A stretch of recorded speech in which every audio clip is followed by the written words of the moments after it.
Alright guys, we're going live in just a second here. Just getting Facebook all set to go. We have a good show coming up. Just waiting for Facebook to recognize the stream.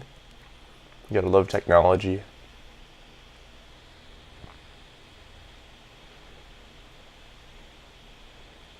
And okay, 3, 2.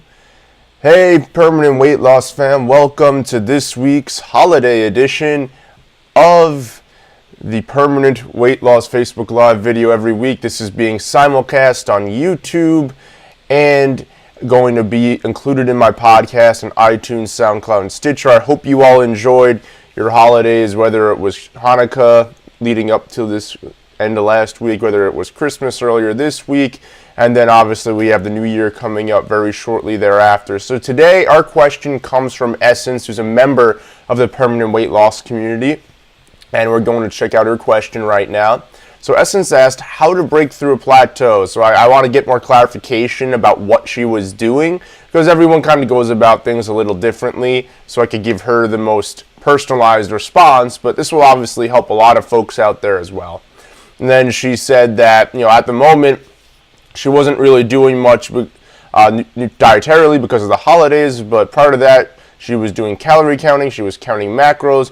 She said low carb sort of worked for her, but as a vegetarian, it was hard to get enough protein during low carb because of legumes. Okay, so obviously, yes, being a vegetarian certainly poses its challenges when you're trying to lose weight. It's not something that I would personally recommend, but if you're doing it for ethical reasons or whatever the reasons are, then I've had clients over the years that have been vegetarians, and that's definitely something, and those are definitely parameters that we can work within. So if you want to lose weight and you want to do it in a sustainable way, then you have to recognize that there's a few things right now that I think you're probably that aren't really helping your cause. And I think the primary thing is the calorie counting.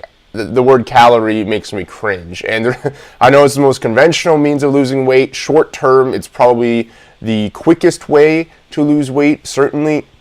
The problem is, and I know there have been some articles that have come out recently saying that this is a myth. I certainly do not believe it to be true. And there's something called the insulin resistance cycle. So I'm going to draw it up right now. So basically, nutrition is all about your insulin response. If you're going to gain weight, if you're going to lose weight, what matters is not so much the amount of calories you consume, but what you're eating. So for the insulin resistance cycle, we start off eating the food, right? So our pancreas has to produce insulin, all right? So we're going from clockwise. So we're going from the top, and we're working our way around this little, egg shape here, clockwise. So then we're making insulin, right? So our bodies are making insulin, and what was making insulin for? To regulate our blood sugar based upon what we ate. So to show you this as well, I'm going to transition here. This is a graph that shows you the 3 macronutrients. So the 3 macronutrients that most people eat are, that everyone eats, is fat, protein, and carbs, right?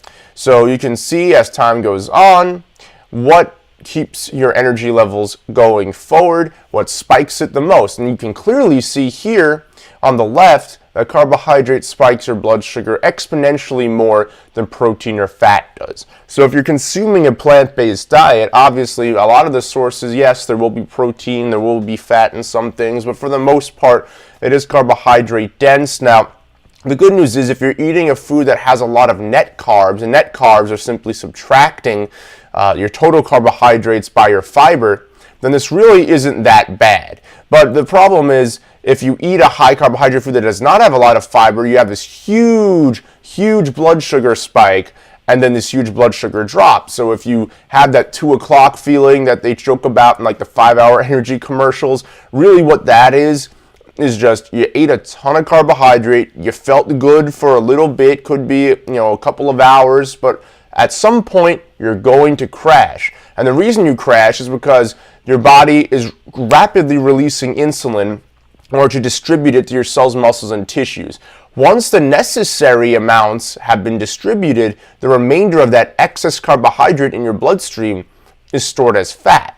And that you can see here in the insulin resistance cycle. So after you make insulin, the cells resist insulin. Over time, your sugars are stored as fat and you feel tired and hungry. That's the insulin resistance cycle, and that's what happens when you eat a high carbohydrate diet. Now, getting back to this chart here, you see that protein still, it has a slower, more prolonged spike, but it does elicit an insulin spike. And you mentioned that because you're vegetarian, you're not consuming enough protein, and it is tough, and there are certain vitamins and minerals that are only found in animal-based proteins that are not found in plant-based proteins. With that being said, a lot of people who follow the traditional if it fits your macros perspective, they tend to still have trouble losing weight because, and correct me if I'm wrong, I believe it's 40% of the amount that they want you to eat on a daily basis from a macronutrient perspective is protein. That's a lot of protein, and a lot of excess protein can lead to renal issues, and it can lead to a whole bunch of things, and it can also lead to weight gain. You see a lot of bodybuilders today who eat a ton of protein, and they may be ripped, they may have muscles all over the place, and they may even have abs, but they have looks like a Teenage Mutant Ninja Turtle like shell of a stomach. They have a bit of a gut, and the reason for that is that they have this protein, this excess protein spike. Whereas if you look at fat down here on the right-hand side, it's very slow, it's very gradual, and it hardly elicits any response. Why does that happen? Because fat is not a macronutrient that really does send it up. Now the problem is if you're eating a calorically restrictive diet, you can't eat a lot of fat because in comparison to carbohydrate and protein, which only has 4 calories per gram, fat has 9 calories per gram. So that can obviously get you up there pretty quickly, especially if you have a low calorie count. So I would not recommend calorie counting for that reason. Instead, I would recommend worrying more so about the quality of the foods. And since nutrition and losing or gaining weight is all about your body's insulin responses, you saw from this graph here that you want to consume primarily fat. And as a vegetarian, you can do that. The way to do that is you eat more nuts, seeds. Hopefully you're not allergic to any, but if you're not, that's great.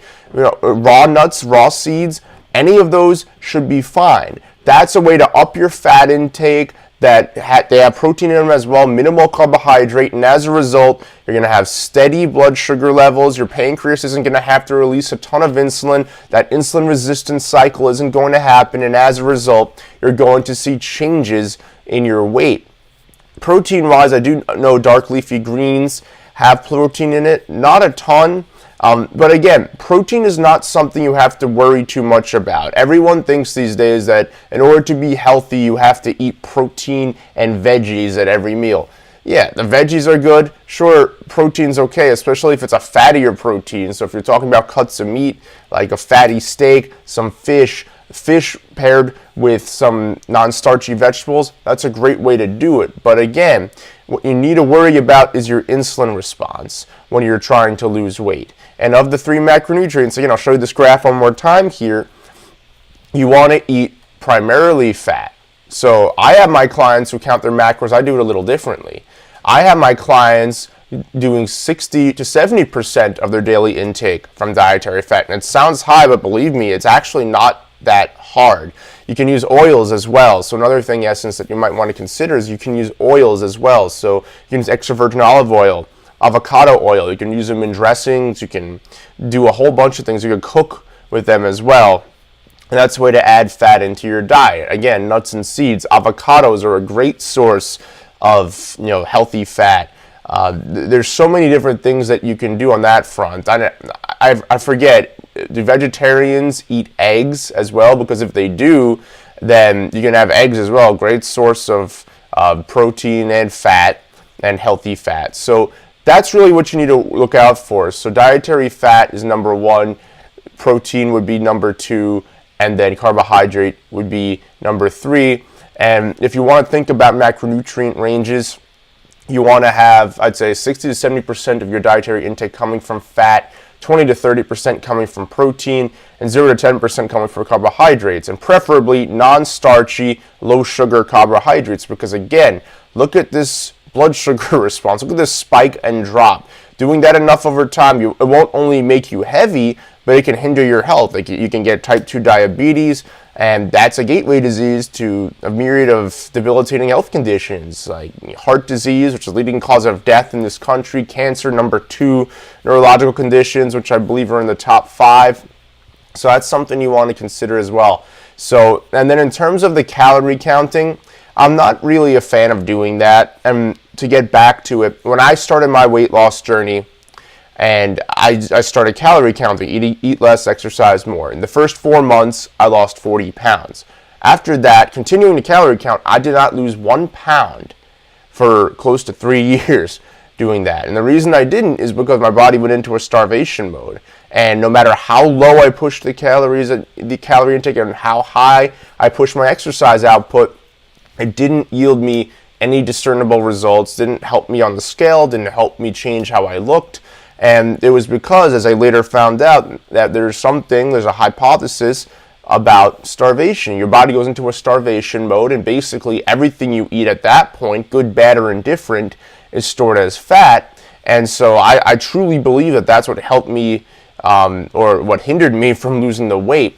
What helped me get back on was when I switched my perspective and I started worrying more about the quality of the food I was eating. So instead of the quantity, number of calories, portions, stuff like that, I was worrying about the quality. So quality, very simply, unfortunately, you don't want to eat meat, you're a vegetarian, but I do believe you should eat meat, vegetables, non-starchy vegetables, raw nuts and seeds, low glycemic fruit, half a cup or less of starch, and no added sugar. Cut out the processed crap. Most grocery stores have meat aisle, produce aisles, and aisles for everything you need. Don't go to the interior aisles because those things are boxed or bagged. Those are things that are not going to do you any good.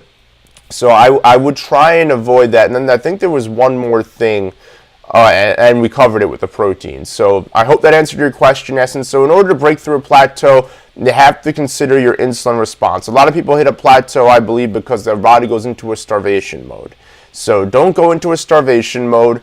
Just follow this graph here. So again, carbs, especially starchy or sugary carbs, spike your blood sugar levels exponentially. You'll have that drop. Anything left over from that blood sugar spike is stored as fat. Protein does not elicit nearly the same blood sugar spike as carbohydrate does, but does still have a pretty legitimate spike and drop. It's just a little more prolonged and it's not as noticeable. And you eat too much protein, it can lead to some kidney and renal issues, and it can obviously lead to weight gain if you're eating way too much protein. I'd say stick within 20 to 30% of your daily intake from protein, whether it's animal or plant-based. And then lastly, dietary fat.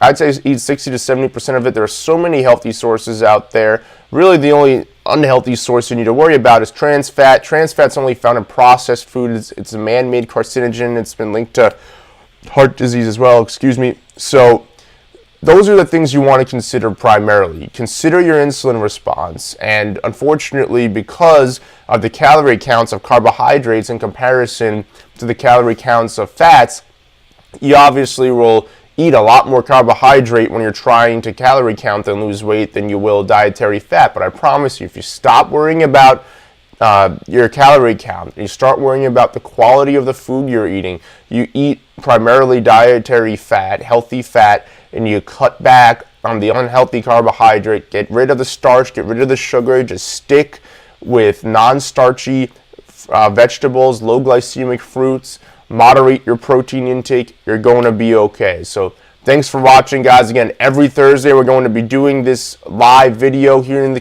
permanent weight loss community here on Facebook. I want to answer your questions, so I'll usually ask the day before or so what your questions are. Some weeks we have several. This week we only had one, obviously, with the holidays the last week or so. A lot of people are MIA, but I hope this helped you out, Essence. I hope this helped out other members of the community as well. And if you're watching this on YouTube at a later time, or you're listening to the recording of this on my podcast on SoundCloud, iTunes, and Stitcher, then please feel free to subscribe to my channel. I'll be posting this as well as other videos and podcasts in those areas throughout the week. Thanks so much for watching. Again, this is Pete Weintraub, Permanent Weight Loss Specialist, sounding off. I'll talk to you guys next week. Have a good one.